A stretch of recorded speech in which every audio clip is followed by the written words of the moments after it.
ദുഃഖവെള്ളി ആചരണം നടക്കുകയാണ് വിവിധയിടങ്ങളിൽ, ദേവാലയങ്ങളിലും മറ്റ് പ്രധാനപ്പെട്ട ഇടങ്ങളിലും. വിവിധ ദേവാലയങ്ങളിൽ പ്രത്യേക പ്രാർത്ഥനകളും കുരിശിന്റെ വഴിയും നടക്കുകയാണ്. മലയാറ്റൂർ പള്ളിയിലേക്ക് ആയിരങ്ങളാണ് എത്തിക്കൊണ്ടിരിക്കുന്നത്. സിറോ മലബാർ സഭാസ്ഥാനമായ മൗണ്ട് സെന്റ് തോമസിൽ മാർ തോമസ് തട്ടിൽ പ്രാർത്ഥനകൾക്ക് നേതൃത്വം നൽകും. വിവരങ്ങളുമായി ആൻമരിയ സണ്ണി കൊച്ചിയിൽ നിന്ന് ചേരുകയാണ്. മലയാറ്റൂരിലാണ് ആൻമരിയുള്ളത്. ആൻമരിയ, പറയൂ, എത്രത്തോളം വിശ്വാസികളുടെ സാന്നിധ്യം അവിടെയുണ്ട്? എന്താണ് ഇന്ന് നടക്കുന്ന പ്രധാന ചടങ്ങുകൾ?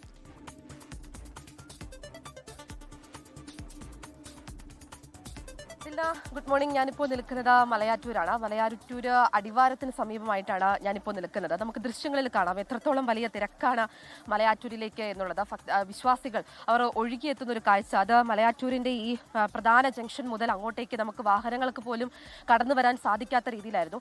നമ്മളാണെങ്കിൽ പോലും നക്ഷത്ര തടാകത്തിന് തൊട്ട് മുൻപുള്ള ജംഗ്ഷൻ മുതൽ നമ്മളും ഇങ്ങോട്ടേക്ക് നടക്കുകയാണ്. കാരണം വാഹനങ്ങളൊന്നും ഈ പരിസരത്തേക്ക് എത്താൻ പോലും കഴിയാത്ത രീതിയിലാണ് ഇവിടേക്ക് ആളുകൾ എത്തുന്നത്. കാരണം മലയാറ്റൂർ എന്ന് പറഞ്ഞിട്ടുണ്ടെങ്കിൽ ദുഃഖവെള്ളിയാഴ്ച അല്ലെങ്കിൽ യേശുവിന്റെ കുരിശുമല കയറുന്നതുമായി അനുസ്മരണം, അതിനെയെല്ലാം സൂചിപ്പിച്ചുകൊണ്ട് വിശ്വാസികൾ ഏറ്റവും ആദ്യം ഓടിയെത്തുന്ന ഒരു തീർത്ഥാടന കേന്ദ്രം അത് മലയാറ്റൂർ മലയാണ്. വിശ്വാസികളെ സംബന്ധിച്ച് നോക്കുകയാണെങ്കിൽ സെന്റ് തോമസ് ഇവിടെ വന്നിരുന്നു എന്നും ആണ് പറയപ്പെടുന്നത്. അങ്ങനെ എല്ലാ തരത്തിലും നോക്കുകയാണെങ്കിൽ മലയാറ്റൂർ മല എന്ന് പറയുന്നത് അത് വിശ്വാസികൾക്ക് എല്ലാ വർഷവും ഏറ്റവും പ്രിയപ്പെട്ടതാണ്. ക്രിസ്ത്യാനികളെ സംബന്ധിച്ച് നോക്കുകയാണെങ്കിൽ 50 നോമ്പ്, ഈസ്റ്ററിന് മുൻപായിട്ടുള്ള 50 നോമ്പിന്റെ ആരംഭം മുതൽ തന്നെ മലയാറ്റൂരിലേക്കുള്ള ജനങ്ങളുടെ ഒഴുക്ക് അത് അധികമാകും. അതിനെ തുടർന്ന് വലിയ തരത്തിലുള്ള നിയന്ത്രണങ്ങളും അത് മലയാറ്റൂർ മലയിൽ ഉണ്ടാക്കും. ഇപ്പോൾ തന്നെയാണെങ്കിൽ പല വഴികളിൽ നിന്നായിട്ട് വാഹനങ്ങളൊക്കെ പോലീസ്